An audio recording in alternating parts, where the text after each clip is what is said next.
In regards to my supervision as a teacher, I would say it has been fairly positive. During my first year teaching, I was under the school's TPDR. I was observed 3 times in that first year of teaching, with an opportunity to pre-conference and post-conference. Although these pre- and post-conferences were fairly short, it allowed me and my administrator to talk about the things I was doing in my classroom. I recall it being a very intimidating process at first, and it seemed like a very daunting process. After having gone through it the first time, I was more welcome to it in my second year. In my second year, my admin spent more time with me, going through the different sections in more detail. This was a great chance for us to talk about how I have grown and some areas that she believes I should focus on in order to improve myself as a teacher for the following years. During my second year, my admin worked collaboratively with me through the document. She asked that I present any necessary evidence that would support her documentation. Through this assignment, I learned that the superintendents are required to go through each and every TPDR. Right now, my current principal has to complete 9 TPDRs this school year, which seems very, very daunting. In years after being under the TPDR, I was not observed afterwards. In my third year of teaching, I began with my vice principal doing an environmental walkthrough, which provided feedback to things that she saw in my classroom and perhaps things she believed that would make my classroom more inviting, inclusive, and allow for signs of diversity, such as hanging a tree for a flag. The word supervision and evaluation seems like it can have such a negative connotation, but I think it's the administrator's job to view this as a working document, and it allows for the conversation to be started with first and second year teachers.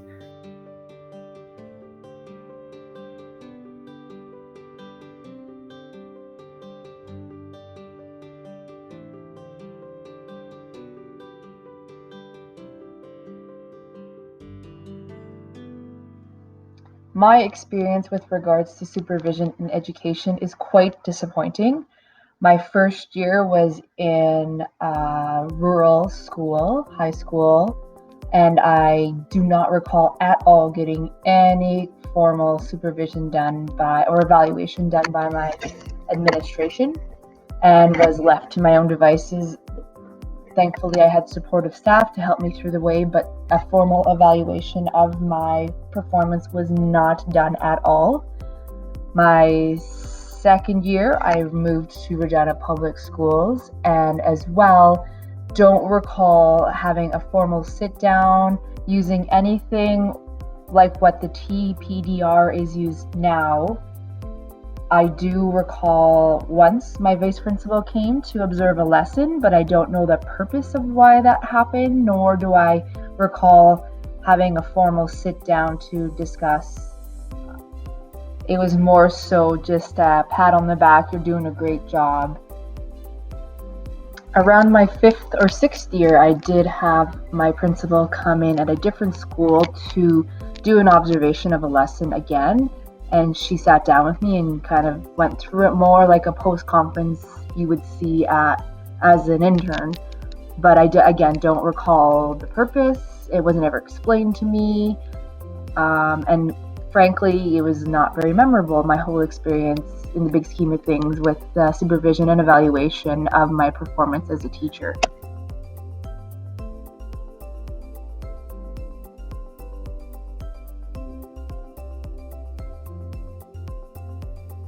In Regina Public Schools, there is an admin procedure 462, which is all about supervision and education.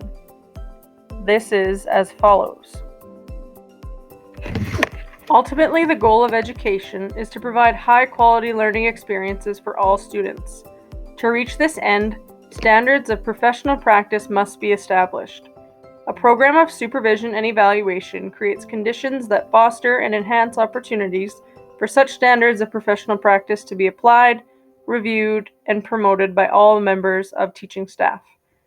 Supervision and evaluation of teachers shall be carried out for the primary purpose of developing, implementing, and maintaining a superior program of education consistent with the curricular requirements of the Ministry of Education, the duties prescribed by the Education Act, and the administrative procedures of Regina Public Schools.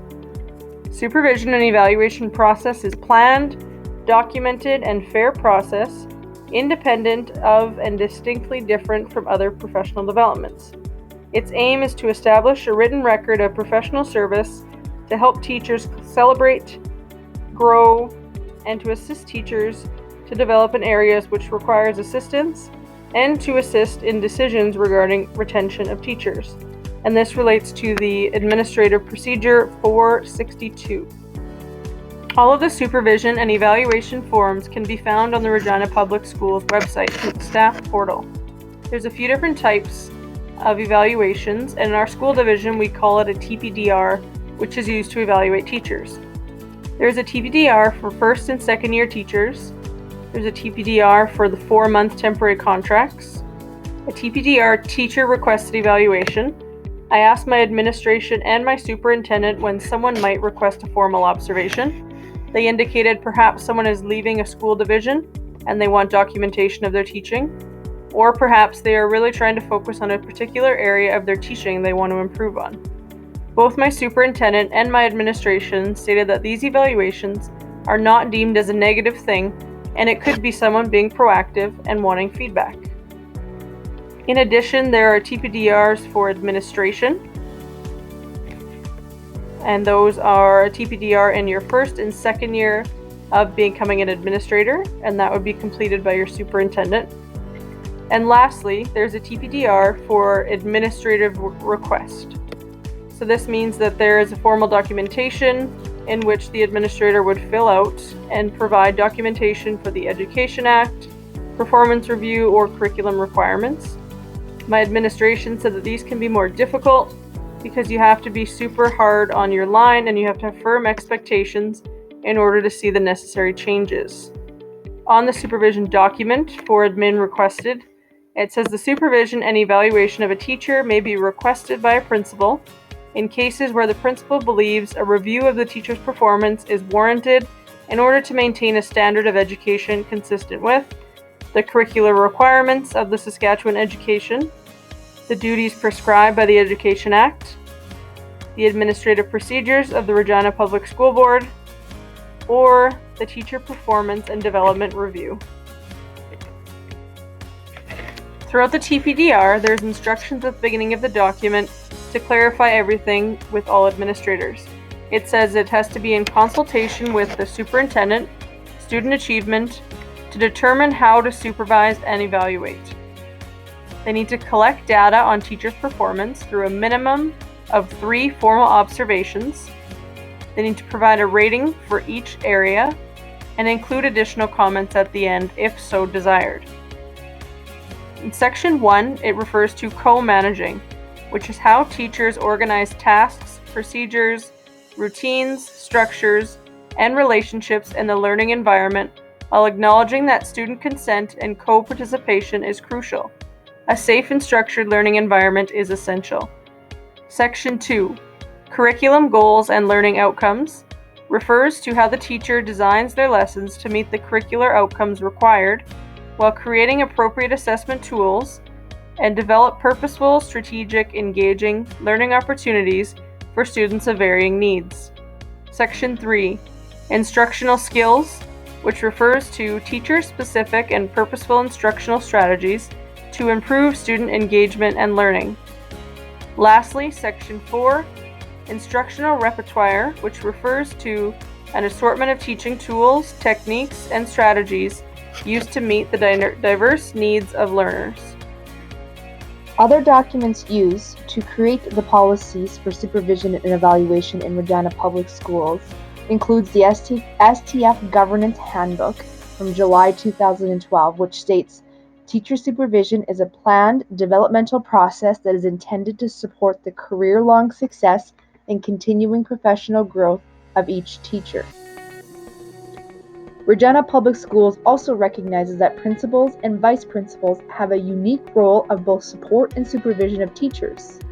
Taken from the Code of Professional Ethics from the STF, Article 5.2, school staffs are structured to give principals and vice principals a specialized role that requires them to exercise leadership and authority.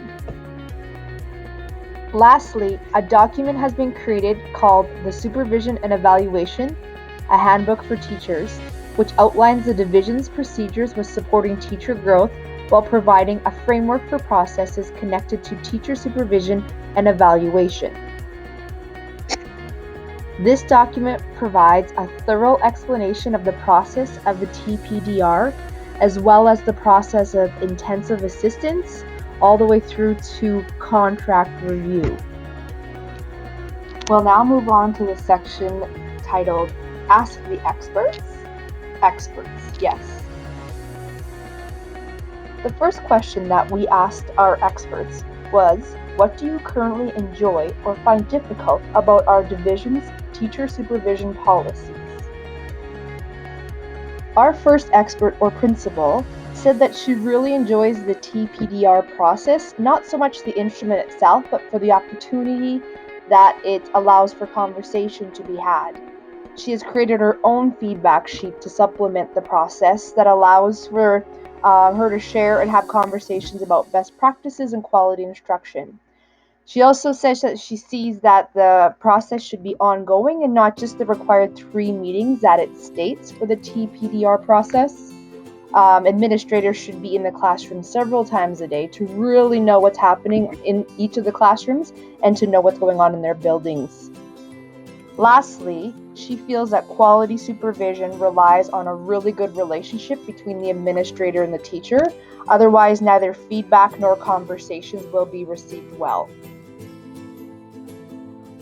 Our second expert or principal said that they really enjoy the TPDR process because they love being in the classroom watching the teacher perform. They think that all teachers do their best when they know they're being observed for evaluation purposes.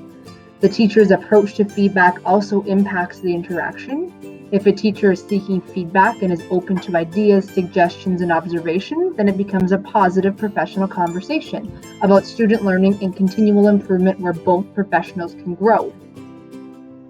If a teacher is not seeking feedback for improvement, if the supervision is because the teacher is struggling or has been reported to have been inappropriate or not adhering to curriculum, or a multitude of other reasons, the observations and supervision is less enjoyable.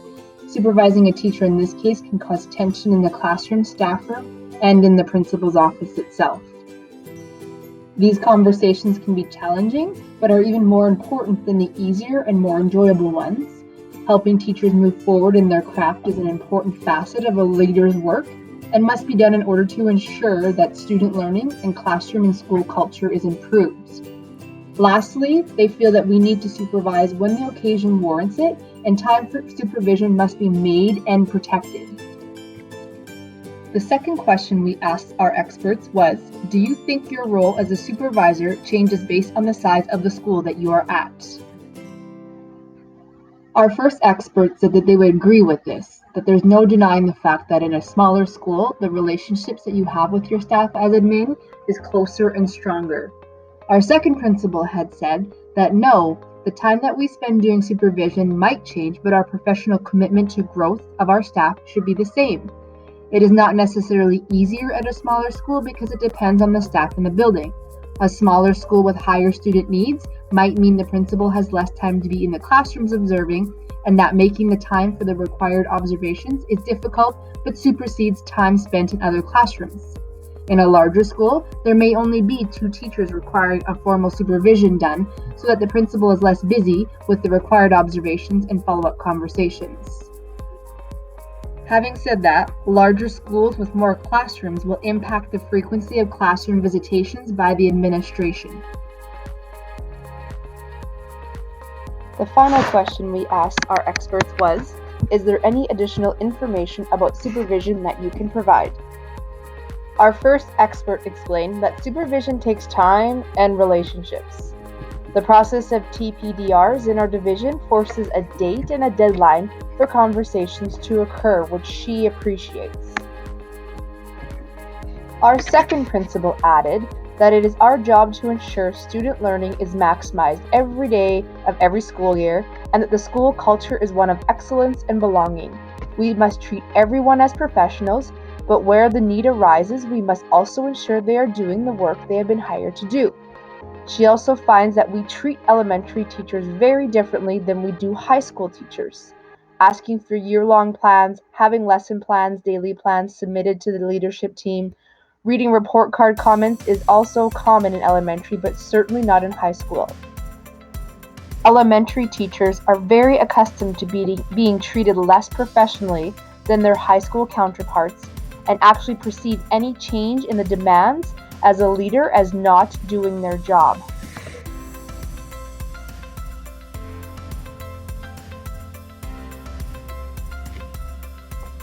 It's time for the big question. So now what? We both feel there's value in the TPDR process, but that the document is too long and works on too many areas for a beginning teacher. We have even witnessed some of the administrators that we spoke to and how they have created their own tool to suit their needs, style, and comfort. Our superintendent stated that she thinks it needs to be updated as the document is too large and she would rather see a small instrument used which could have more room for directive feedback. In addition, she says she has to view the reliability of the document due to the nature that people work on the document differently. Some administration allow for working collaboratively, while others do it all on their own. She really values the time when principals spend with their beginning teachers to work on the document collaboratively. This way, they can review the document together, look at their strengths, provide evidence of where they think they can work on or what their strengths are, and then at times she's witnessed some admin allowing teachers to write their own reflections because this can add validity to the document. When speaking to my principal directly, she says that Regina Public takes a very different approach to evaluation. Rather, she sees that they promote professional development more than a simple evaluation. Such things have been implemented like a community of practice. This allows for like-minded colleagues to work together, and this can create a support network for beginning teachers as well. She also supports using environmental walkthroughs, although people have mixed reactions. She said most people are proud and already know that they have a good setup. Some things that she specifically looks for is having a daily schedule, outcomes written on the board, evidence of kids having ownership in the classroom, so having jobs and having visual nameplates, having cultural diversity, and teacher boards. So a teacher board can be something that it just represents who you are as a teacher outside of the classroom. So pictures of your family or other events that you might be involved in. All in all, Dana and I both found a lot of value in going through the supervision and evaluation procedures of our school division, and we found it super helpful to speak with other administrators in our division because it allowed us to gain different perspective from some administrators that we also haven't worked with directly. Thank you everyone for taking the time to watch our video. We hope you have an awesome end to your school year, and Corey, thanks for a great semester.